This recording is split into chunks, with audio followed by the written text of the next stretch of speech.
Growing up for me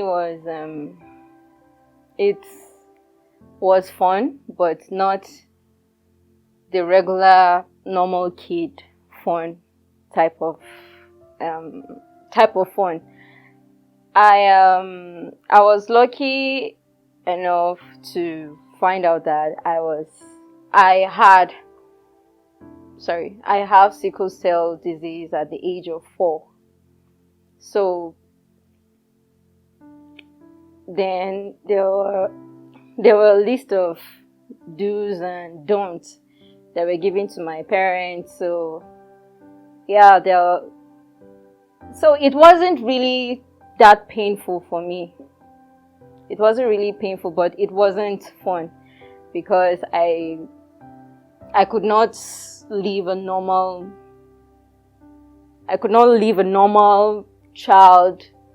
I could not have a normal childhood. So there was some list of things I could not do. So it was okay. It was less painful, but it wasn't that fun. The day I got to find out that I had sickle cell disease, I was 4. I didn't even know what was even wrong with me. I was just sick. Like, I was always sick. So this particular day, they took me to the hospital, and our family doctor decided to run a genotype test. So I didn't know all those things. The only thing I remember was we were driving home, and they were actually having I wouldn't say it's an argument. My dad was telling my mom, we need to tell her. And my mom was like, she's too young, she won't understand. I remember that very well. So my mom turned and looked at me. It's a picture I can never forget, because I'd never seen my mom look at me like that. Like, I could feel that she was full of pain. Like, it wasn't something she was expecting. And she just told me, she called my name. I was lying down in the back. I was like, yes, mommy. And she told me, the doctor said you have sickle cell disease. And as a child, I had no clue what it meant. So I was like, does that mean I'm going to die? She was like, no. As in, I can never forget that day, because I could see the whole fear, and there were just a lot of emotions going on and in the car. Like, it was strange. But I think with time she got to adjust and accept the fact that I had sickle cell disease, and she helped. Her and my dad helped. They always took me to they always took me for checkups, and they had a list of things I could eat, list of things already from that tender age. They had already started teaching me things I could do, things I couldn't do, things I should eat, things I shouldn't eat. So it helped. My parents were really supportive. I having sickle cell disease didn't temper with my relationship with my siblings or my family members. It didn't. It's just they just got to know, and they helped in the best way they could. So there was no sort of pity, or it was just love all the way. When I'm still going to take you back to when my mom told me I had sickle cell disease.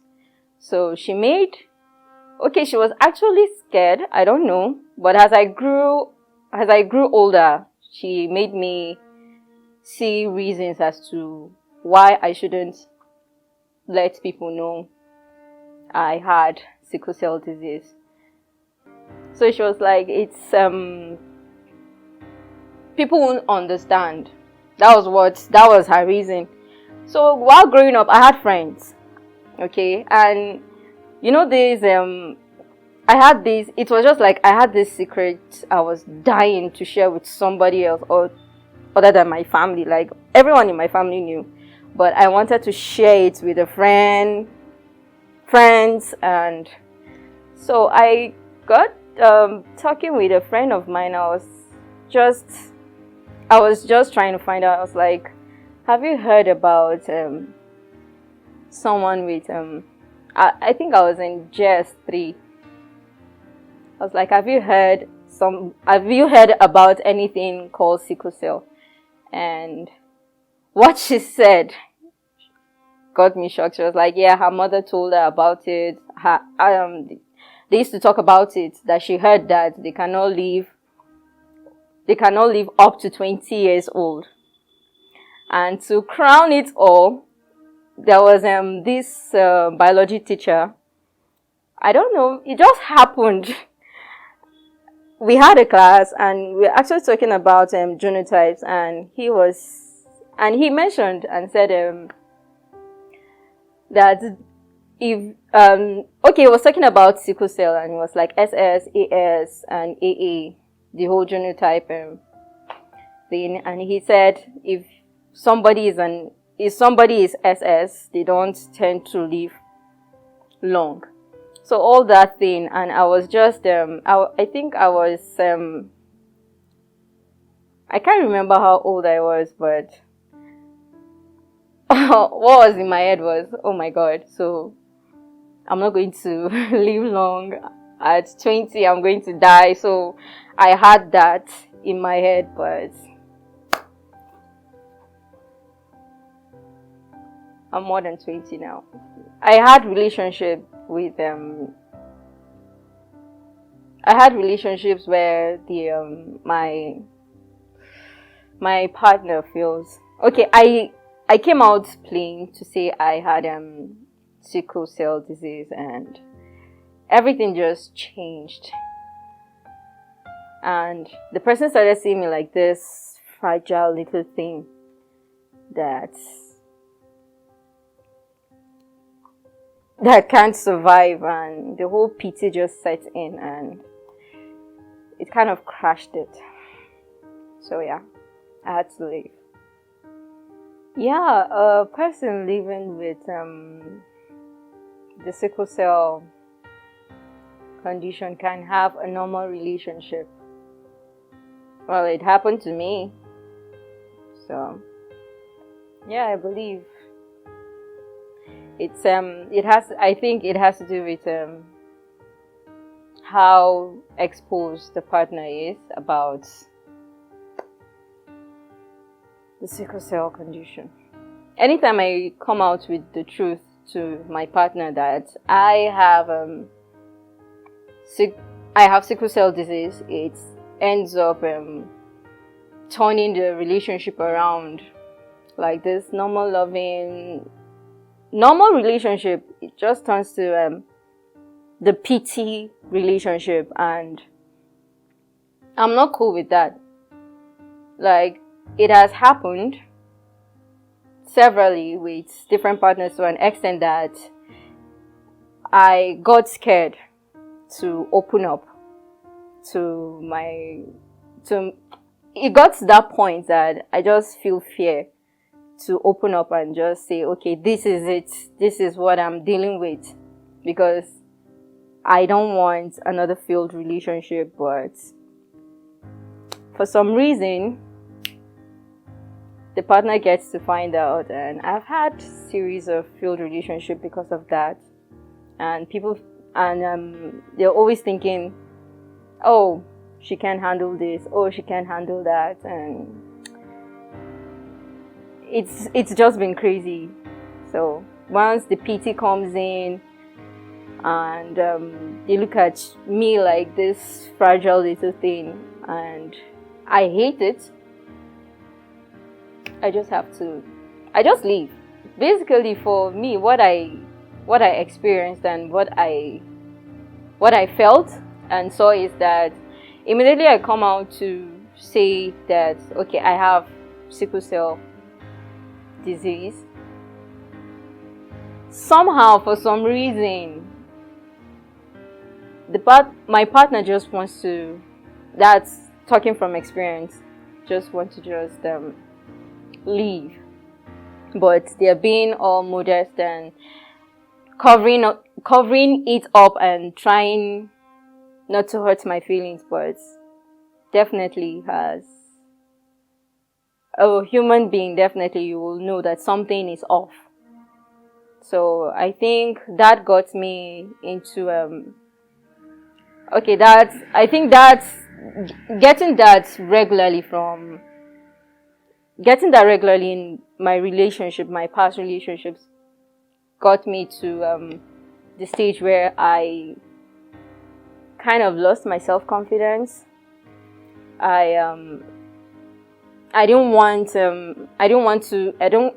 anybody looking at me like this fragile little thing that needs help. So, but I think with time I met friends, I met good people who helped me through it, and well, I'm all good today. I think physically there are some list of things that someone who doesn't have the sickle cell disease can do that a sickle cell patient can't. Like for one, I know getting to lift heavy objects, it's really bad for a sickle cell patient, and you see that is something someone else can do, but a sickle cell. But there are very few things people can do that sickle cell patients can't. But mentally, I think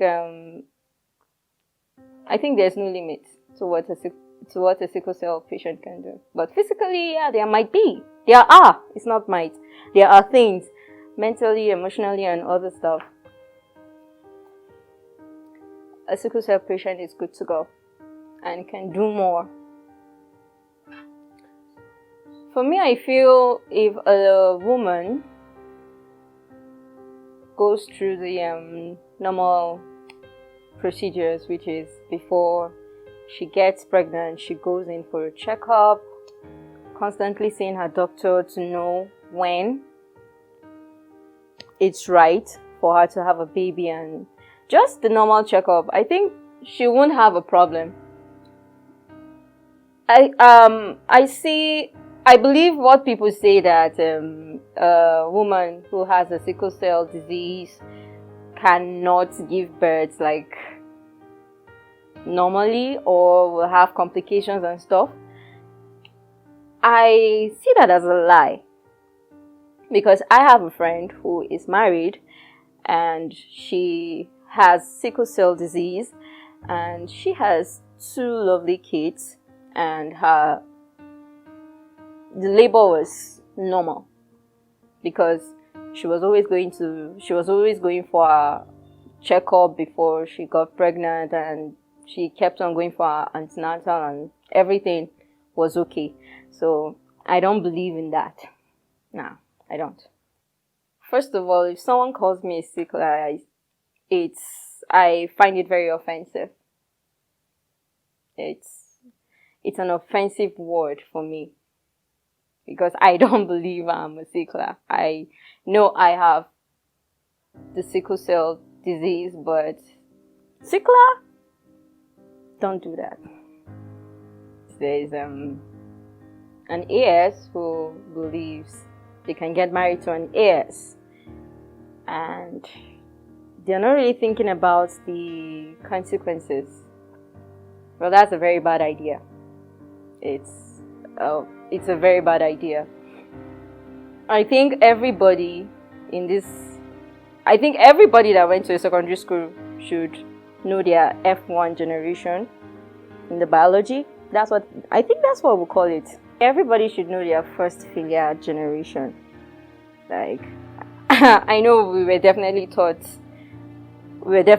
about that topic in school, so you should know how risky it is for you to gamble and take this kind of risk. It's not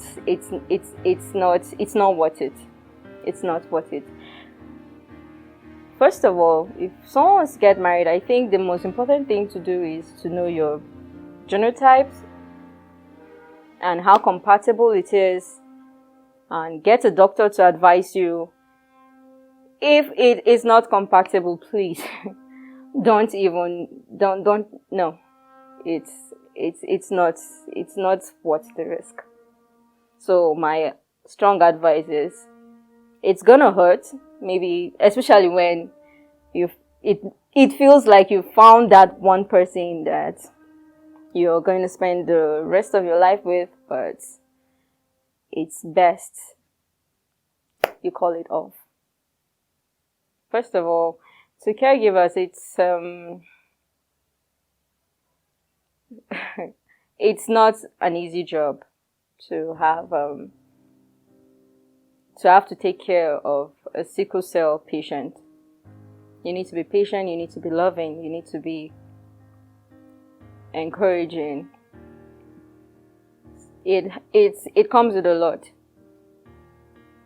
And to society, I feel the whole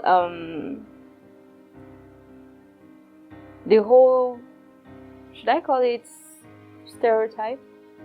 The whole society should know that the whole stereotyping, the stigmatizing tends to kill someone even before the disease does. So they should try to research and know exactly what the facts are, and should not go around spreading false beliefs and false news. It won't help. It won't help. So they should show love. My advice to those with sickle cell disease is, first of all, you have to accept the fact that yes, you have this condition, the sickle cell disease, and it's not the end of the world. There are a lot of things you can do. I for one believe, if you allow it cripple you, it will. So go out there, know your do's and don'ts, and live a life. Live a happy life. My name is Awaita Atebor. I am a freelance screenwriter. I have sickle cell disease, but I'm not a sickler. I'm human.